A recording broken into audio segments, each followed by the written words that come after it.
Tí trắng.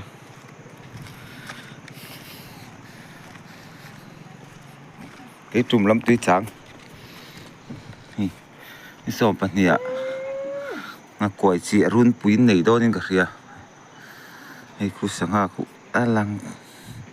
cái xúc kỳ giống cái gì có tên chứ. Đùm rất lên thôi.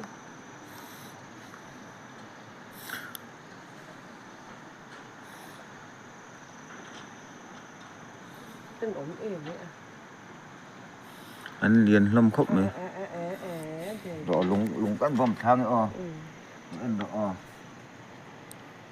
Anh đưa trong bên đâu rồi. Lúng cắn vòng thang.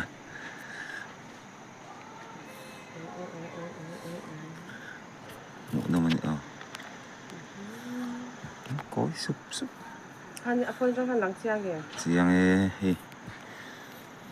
Những sổ băng ăn thì lâu mình. Ní sổ băng ní tí cả kìa.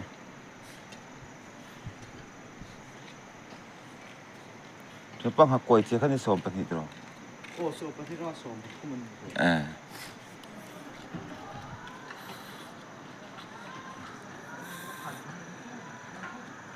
Chị đủ tan cho nên mình trộn theo. Mà sẽ mình nấu ổn để thấy. Mình bạc hạt tan rằng anh ta cho cái em sang nhà chị thấy rằng gì. Có số đâu này.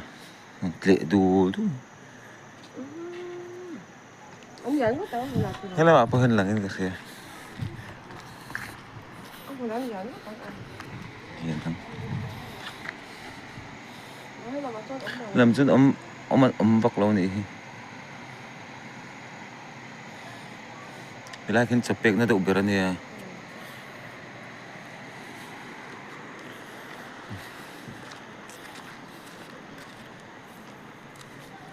Kia nhìn buat sih muk này.